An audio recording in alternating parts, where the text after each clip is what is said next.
Hi, everyone. I'm Nina Collins. I'm the Chief Creative Officer at Revel, which is an events and community platform for women over 40. This is a webinar that we do the first week of every month. We interview an author who is also that month's book club choice. So this week, it's Stephanie Gangi, a longtime member of the community, and her book is her second novel, Carry the Dog. And I'm super excited to be here talking to Stephanie. So just so you know, for the people in the audience, this gets released as our podcast. You're very welcome to ask questions in the chat. You're also welcome to raise your hand and actually ask vocal questions, as long as you're comfortable being recorded. And I will manage the chat and the Q&A with help from Sydney on the back end. Yeah, so hi, Stephanie. Can you hold up a copy of your book? Sure, Nina. Yes. Carry the Dog. Beautiful. I love the cover. I do too. I want to point out one great thing, since I'm waving the book around, is it's great to me, this fabulous photograph by Elena, another Woolfer, Elena Seibert, but I put my age in my So I think that's an interesting thing. I've never seen that, and I kind of debated, am I really doing this? And obviously the content of the book would answer that question. Yes, I'm really doing it. It really points to why you do that, and it's really great. But it's true, I'm still always surprised how often it happens that I ask a woman how old she is and she doesn't want to answer. I mean, it doesn't happen that often, because we're in a community of self-selected people who are proud about, whatever, getting older or whatever, doing it real in any case. But it's really a thing often that people don't say their age. And I come across a lot of women actually in our community who work in LA who particularly won't say their name, because I've heard that too. Yeah, I've heard that too. They really say it affects their career. And I mean, my own mother lied about her age, so I'm not completely unconflicted about it. That's interesting. And interestingly, and just to demonstrate how fickle I am, in 2 weeks, I'll be 66. So now I'm going on into another plane of existence, which is very dark and scary. And so I was thinking this morning when I was on a walk, and I was thinking, am I going to still be waving my age around in 2 weeks when I'm 66? Am I still proud? But we'll see. Well, let's go back to that for a sec. Why is it dark and scary? What's dark and scary? Well, I think I thought post 60 was a little scary. I noticed the visibility thing dropped a lot, and as everybody always talks about, and it happened to me post 60. And from 60 to 65, I've actually spent a lot of time and work internally kind of wrangling that concept and making it work for me. And like Bea, the protagonist in the book, found that as long as I was more visible to myself, I used to be, I'm okay with being invisible to some stranger on the street. But 65 is another country again. I think it's another moment of kind of trying to, I'm 52, as you know, and I feel like I learned so much from the women in the community, women like you who are ahead of me on this, about different paths I'm going to go through. I mean, as you remember, when we started the community, I was a baby, I was 46, and I was scared about aging. At each point you have different, now I'm not feeling so worried about it, but I totally understand what you mean. Like at each. So I want to talk about the book, and actually what you said though about being invisible reminded me, there's this line in the LA Times review. So Steph's book, for our listeners, Carry the Dog, is her second novel. It's extraordinary. She's published both novels since she turned 60. Her first novel, The Next, came out in 2016. When you were 60, 61? I had just turned 60. Just turned 60. And it's a great novel. If you haven't read The Next, really check it out. It's about got a little bit of a ghost story element. It's about a woman with breast cancer, and it's really, really great. That doesn't sound fun, but it is. It's a really fun book in a lot of ways.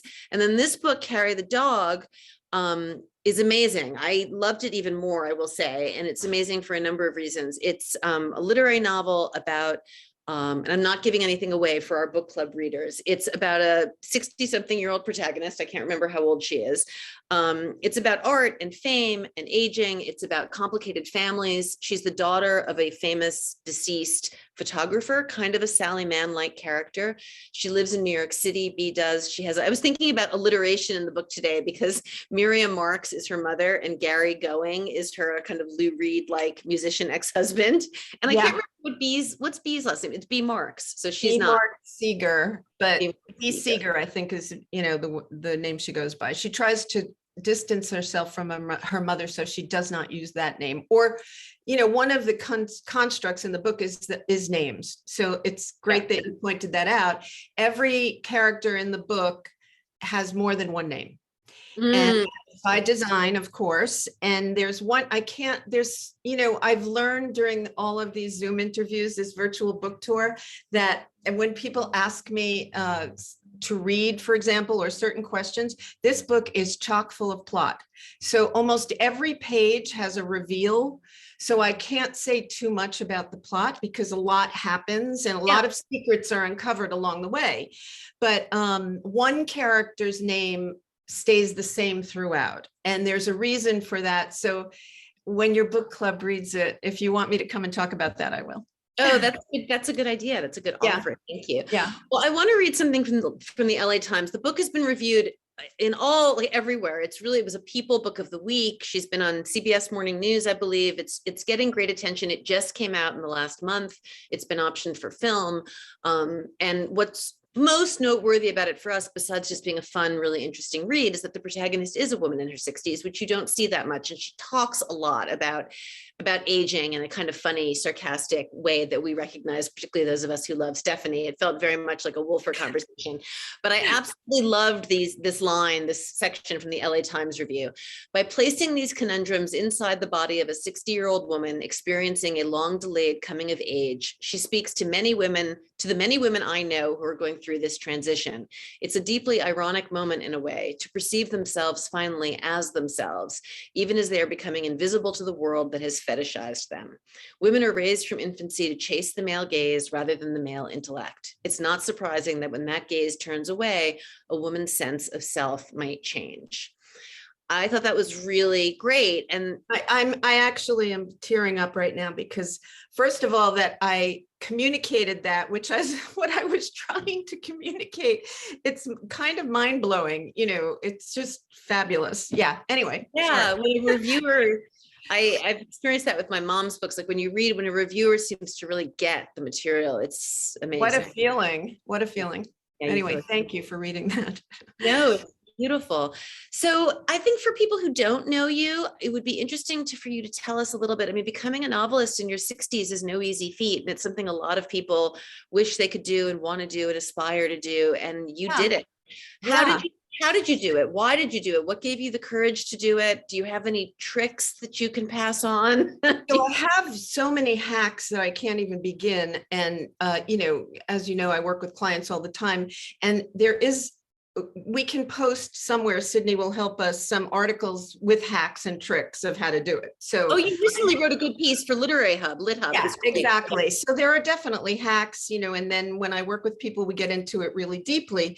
But I mean, my journey was one that is not unusual for a woman my age. I was raised to be a wife and mother, and it didn't matter if I was smarter or, a writer. Those things were all kind of secondary, adjunct to the obligations I was supposed to fulfill. And I did. And I think I did pretty good. I mean, I have great girls. And as life wore on, I always had jobs that were kind of Julia, what's her name? The workbook lady, I forget. Julia Cameron, The Artist's Way. She talks about shadow writers. So it's people who want to be writers of fiction or whatever, and always have jobs that are like writing. So I was an editor, I was a strategic communications consultant, I had a corporate writing job for years. And, all of those things prepared me to tackle writing in a way that it did not include an MFA or very many writing workshops. I was really stumbling through, very literally. And I had a heartbreak in my mid-50s. I was even older than you. So, I had a great romance. Even older than me. Well, You were talking about, Yeah, seeing yeah. No, I'm yourself at joking. 52, and I was already 55, I think. Yeah. And so I had this big heartbreak. And, I did the usual whining to my friends for 6 months. But somebody turned to me and said, just write it down, just write it. And I took that challenge to heart. And I was ready to course correct anyway. Could I have gone out and gone online and gotten another boyfriend? Probably. I'd had a pretty good track record so far. And that was not, I couldn't do that. Like Bea, the protagonist, I really had a moment of taking stock. And do I want to just do this again? I've already done it. I get men. Yeah, you've done men. Stephanie has a great piece on our blog, by the way, called Done with Men. That is a fantastic piece. And I should have said actually hate to correct you, but it's called Done with Men, Maybe. Done with Men, Maybe. Even better. I like to keep my options open. And also it's true, the next, I didn't say this before, but her first novel, The Next, really, it's kind of a revenge fantasy. It's awesome. Yeah. Yeah. So, I tore through, and I say tore through ironically, it took me 6 or 7 drafts, and that was a couple of years. And I, was lucky enough to catch the attention of some agents. I literally taught myself how to write a novel. I did not know how. I bought books on Amazon, and I just, kept unlocking it. It was almost like a video game where I kept unlocking levels of how to do it. Wow. And meanwhile, go ahead. How did you support yourself? Was that hard? Job. I was working a corporate job as strategist and a consultant, and I was getting up at 4 o'clock in the morning. So at this point, my kids were launched. So, it's not like I was, also dealing with them, although I'm always dealing with them. But so I just kind of set my mind to wanting to course correct in a way. And I had used the corporate job to secure my family and pay the bills and have health insurance. And now they were out. And I thought, it's interesting to me, this phrase you use of course correct, like, yeah, it's like you're using it in some ways about your romantic patterns, but yes, you're also using it about your professional life, right? Absolutely. Yeah. I mean, I think one of the truths I was hoping to scratch into in the book, and I mean, I never, nothing to me is resolved and finished ever. And that's the beauty of life, not the conundrum of life. I think it's not supposed to be resolved. Anyway, when I talk about course correcting, you can tell in the book, the protagonist, not only does she take a look at her past selves, but she realizes that all those selves are sitting inside her today too. Mm-hmm. Right. And so she has to figure out how to integrate the stronger selves to go forward into what I call the dark side. And I really shouldn't call the dark side, but the post-60 life, where you are very clear that what is ahead is shorter than what has come behind. So it's that integration that I think of when you say course correct, and I do use that phrase fairly frequently. The course correction in the book, and probably for me too, was recognizing and maybe honoring my past selves instead of beating myself up about them. Right. Well, that really resonates with me, right? This whole, I mean, I do think part of getting older, kind of forgiving your past self, understanding where she was, why, when. Yep. Yeah, but you're right. There's also an integration. I found myself this morning, actually, I had a therapy session this morning, and I'm not in regular therapy anymore. And I asked for a special session to talk about a particular question. And I was reminded that my old self is still here. She's in there. Absolutely. Yes. Well, to me, that's almost like the anti-aging secret. It's like and Bea confronts the mirror a lot in the book. Yes, she does. Yes. Yeah, I was particularly intrigued in some ways by Bea's relationship with the young woman. Sorry, I read this book 6 months ago. So Yes, Echo. with Echo, which Yeah. again, I don't want to say too much about, but I feel like Bea comes across as not that. I mean, there are a lot of times in the book, I loved her because she also very much feels like you, who I know, and she's very kind of familiar and funny, but she's not always likable, just like Right. we are. And Thank you. it's with Echo that I found her Yeah. the least likable, right? The least kind of Yes. perplexing or the most Yes. perplexing. Um, Yes. how hard was it to write a character who's so much you? Because obviously there are elements of you in the next for sure. But this felt very much like you were exploring these questions of aging and being a 60-something woman from your own Yeah. perspective. I mean, I hear you on that. I actually had like the nicest parents on the planet. So I don't have the challenges that Bea has. I was, if anything, I had more attention and love from my parents than most people are. I was very fortunate, great parents. But I think if there's a character I identify most with in the book, it's Echo. She is my 22-year-old self. And in fact,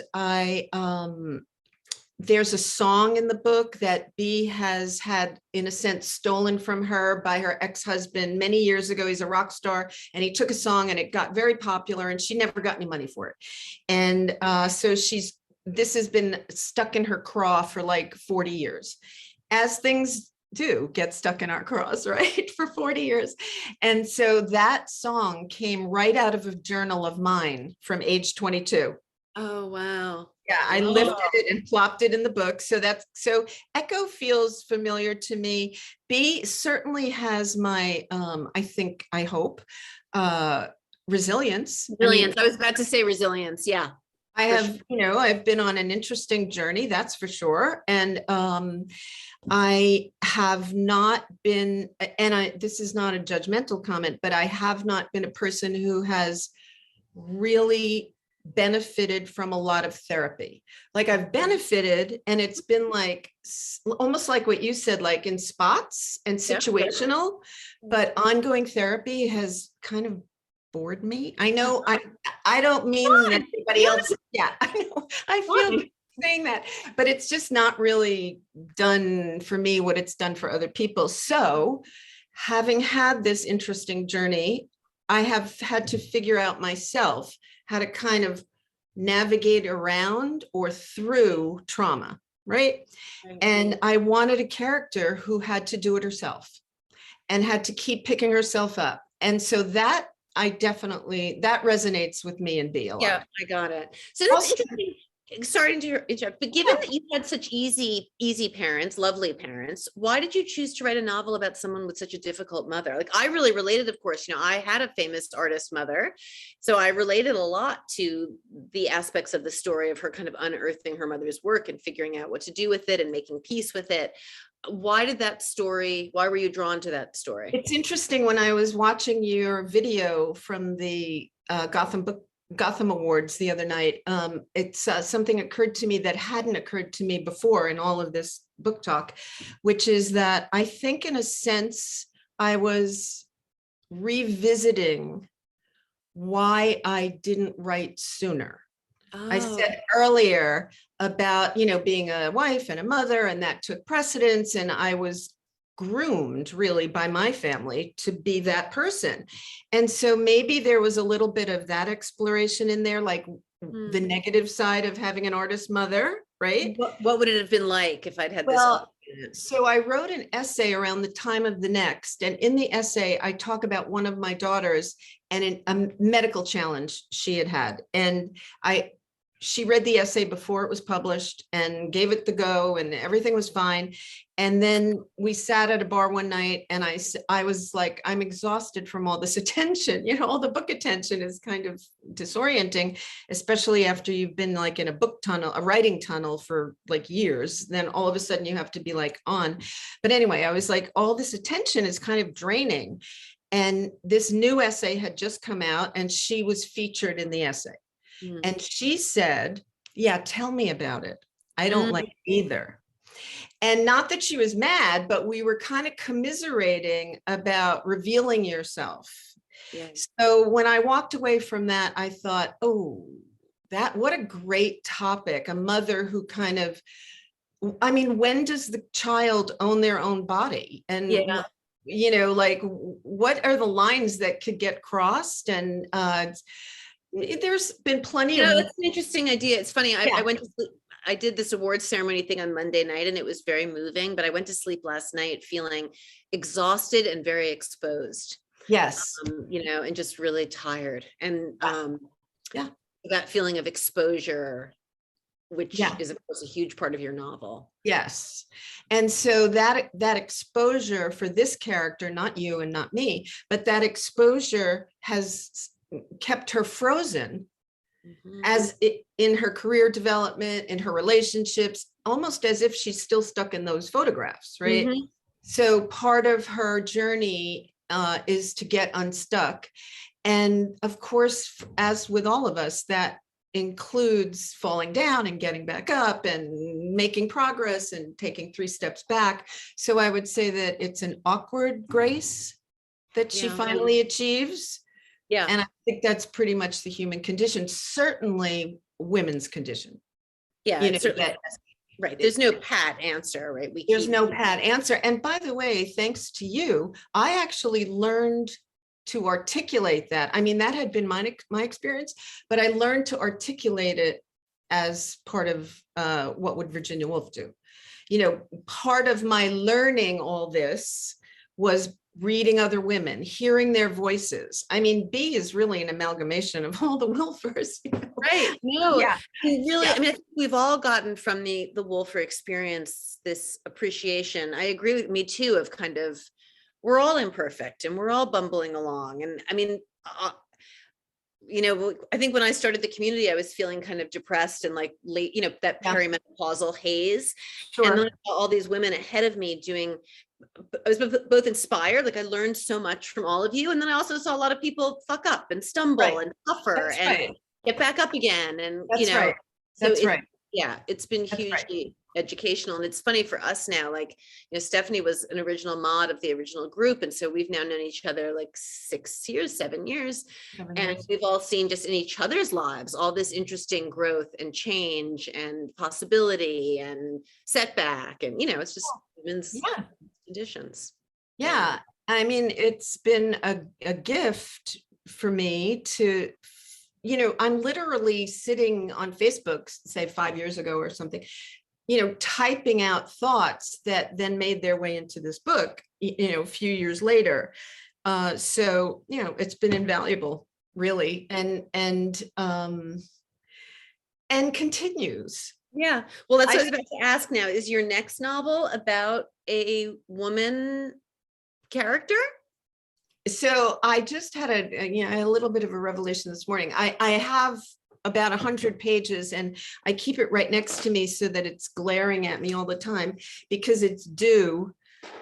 You know, it's due.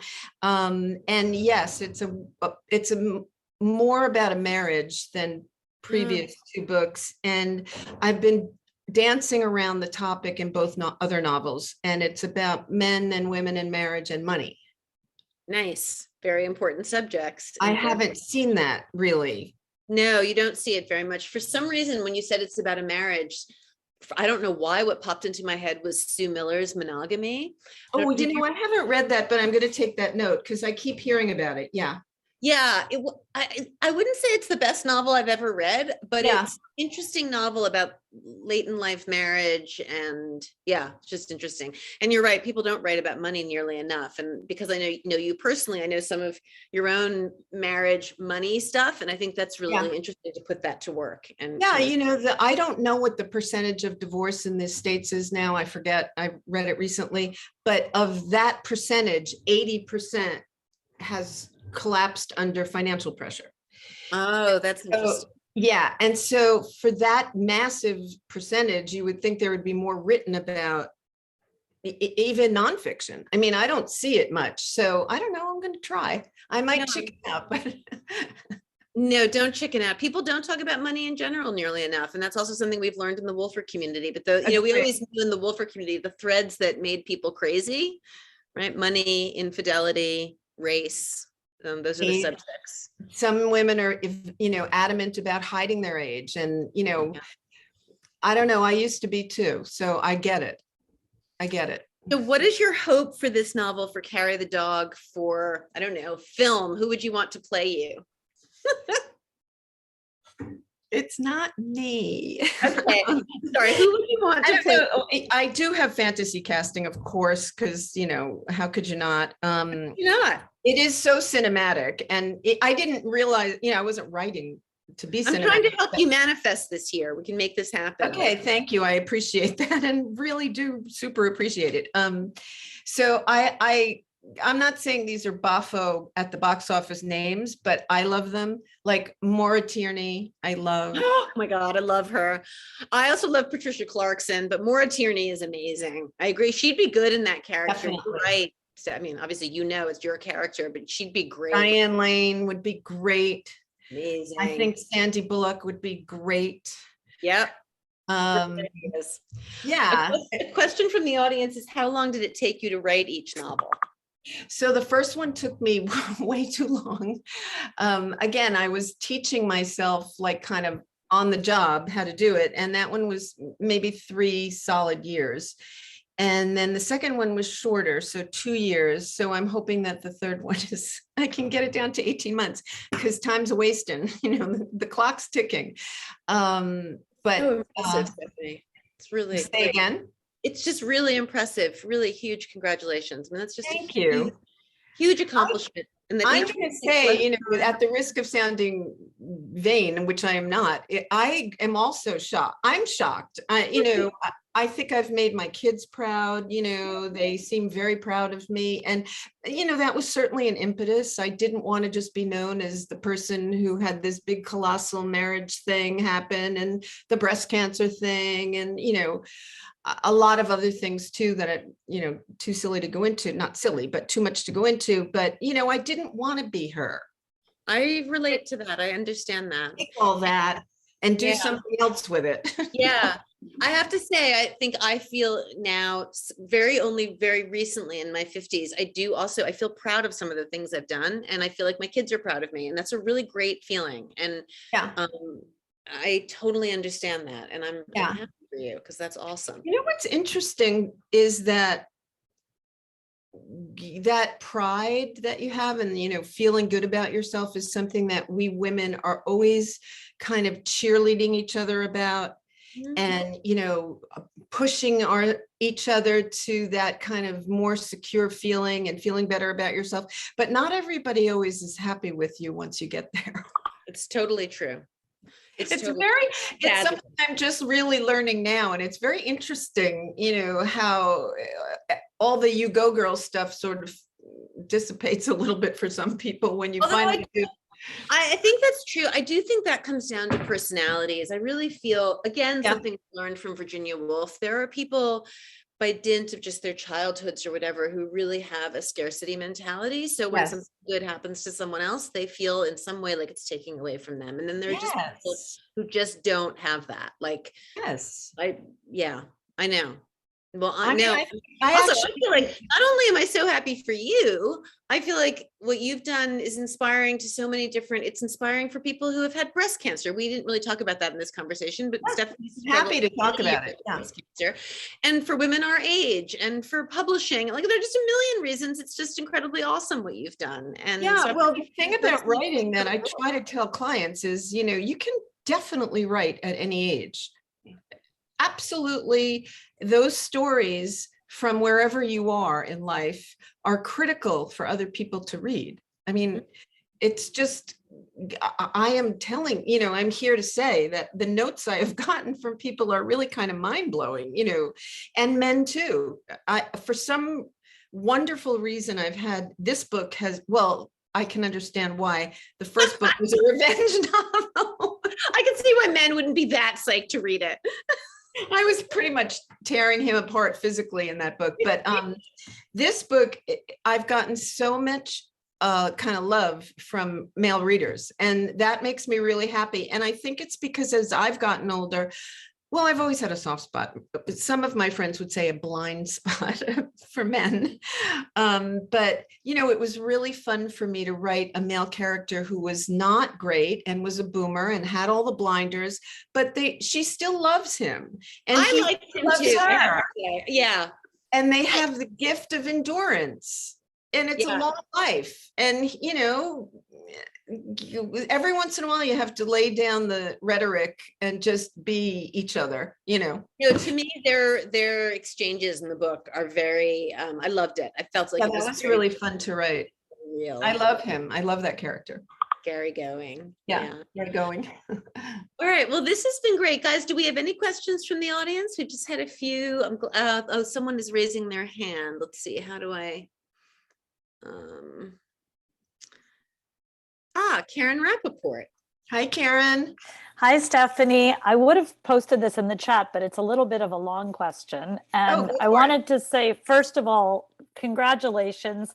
I think for me, and I'm sure especially all the writers in the writer's room that Tulani started are so proud to, you know, anytime and to call you our own. And it's just so exciting. And I haven't read your book yet, but I have it and I can't wait to read it. This morning, a lot of us finished the National Novel Writing Month, and we got a chance to read to each other. And one of the participants, Jennifer Martin, said this amazing thing that I wanted to ask you about, which is that when you sit down to write, she said, I named the voices in my head. And so she named this voice Deborah, who is the voice that's telling her, don't write, you're not good enough, you can't do it. And then she has this other voice, I can't remember what she named it, it was a funny voice, that's like, oh, you should be out, you know, give yourself some self-care, go do some fun things. It also is a distractor. And then I named my voice Lovey from Gilligan's Island, because that voice is like, you need to buy 1 million research books and read everything before you even start writing. So I wondered about the voices in your head. I have all those voices in my head all the time. I call them mommy. I mean, there's a great book called The War of Art by Stephen Pressfield. He talks about this internal editor who is always driving you to perfection so that you spend like 2 hours on one sentence and you're getting no work done. So I have all those same voices and all those same challenges. One of the things I learned in this kind of world of teaching myself how to write the first novel was all these things you just mentioned and listed out so beautifully and articulately are part of writing.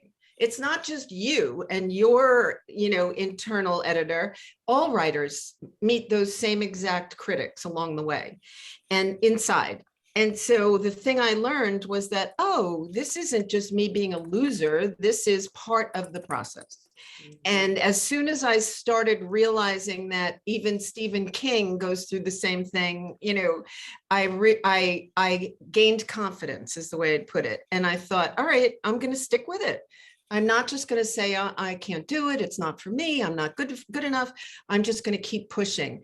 And that's the things you mentioned are one obstacle. And there are many along the way. And it was a great comfort for me to learn that those were writers' struggles, not Stephanie struggles. So that's really helpful. Yeah. It was so helpful to me. It unlocked the whole thing. I was like, okay, I'm going to just keep fucking up. How many hours a day do you work? What is your routine? So I try to be at my desk by 7, and I can't go much past noon. And after 4 hours, I'm starting to feel like I'm spinning my wheels a little bit. And by the way, I'm not like a miracle person or an angel. Like right now I'm in the midst of all the carry the dog stuff. So it's hard to focus some days. Also, today's the big SCOTUS day. And then yesterday was a school shooting. So just like everybody else, I'm pulled in a million directions. And it's been tough the last month to really unplug and get to work, but I'm promising myself I'm going to go back to it on Monday. But once I sit myself down and I really commit, then I'm pretty good.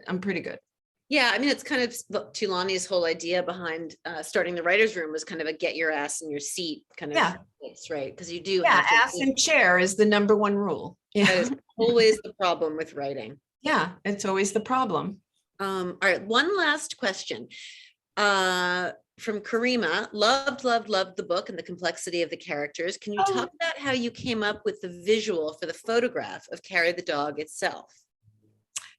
Yes. Oh, I love that question. So that title is actually not it wasn't my title. It was suggested to me by my agents. And I had 100 titles that, of course, I thought were better or cooler or snappier or more contemporary. And so I had to kind of learn to love this title in the very early days. And now I super love it. And one of the things I look for in a title when I'm in a bookstore and I'm attracted to a book is, of course, it's that moment where you're like, oh, what's that about? Because of the title. Mm-hmm. And then my other thing that I love is when you finish a book and you close it and the title suddenly resonates even more, right? And you get this sense that the author really did take you on a journey, so that when you close the book, this title is like, la. So I felt like Carrie the dog had that quality. That image in the book for the protagonist is the only image she has kept of her mother's work. And it's the only image that she's not in. So it's a picture, just for people who haven't read it, it's not giving anything away to say it's a picture of a little girl and a little boy. They're clearly brother and sister, and they're walking through Times Square, almost like a Walker Evans photo. And they're in dungarees and bare feet, and they're walking through rush hour in Times Square holding a big dog. And the little girl, who is younger, and it's obvious from the photo, is very determined. She is the force that's pulling them through with this crazy project of carrying this dog through Times Square rush hour traffic. And, that was determination and resilience. And when I finally fell in love with the title was when I realized that there is a little plot point that I don't want to give away, but something to do with that image where Bea is never sure whether she's going to give it away or not. Throughout the book, she's always kind of debating, am I keeping this one? Am I giving it away? Am I keeping? So that image, I think, was really strong because she's always debating everything. And, she's kind of figuring out what equals resilience for her and what helps her determine her course and get through. I loved the title from the second you told me. It's just great. Yeah. And titles are hard. Yeah. Also, what you just said reminds me of the Vivian Maier documentary. Have you seen it? I love that. Yes, I've seen it. Yeah. Incredible movie. Yeah, phenomenal. So, I mean, I had a hard time leaving Vivian Maier out of this book, actually. I can imagine. She's so I have always been a fan, and it was tough to not. I mean, the character of Miriam Marx, Bea's mother, is actually a mashup. It's the Sally Mannish stuff, of course, but I am such a fan of Sally Mann that this character is more Diane Arbus-y. She went to Fieldston, a very similar story. Diane Arbus also suffered childhood trauma similar to Bea's, and so it's a mashup. Yeah. Yeah. But well, Vivian, great. What a treat to talk to you. So it's fun.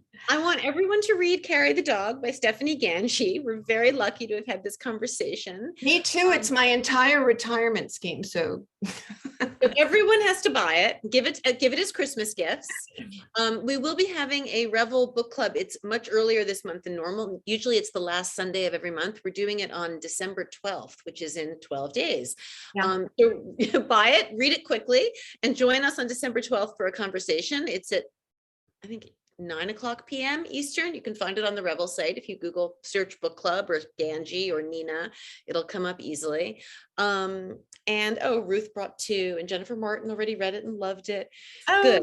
Well, thank you everyone very much for being here, and lots of love. Can I just add, I would be happy to join book clubs. If I've done it a lot, and it's always fun to zoom into a book club. So great. Well, maybe we'll do that on the 12th. Have you Zoom at the end? That would be really great. Right, it's always fun for me. And also, where should people follow you on Instagram and all that? You probably don't follow me on Twitter because I just rage, but Instagram is always good, and Facebook for however long it lasts, and Revel. Yeah, great. All right. Thanks, everyone. Lots of love. All right. Thanks, Nina. Bye-bye. Bye.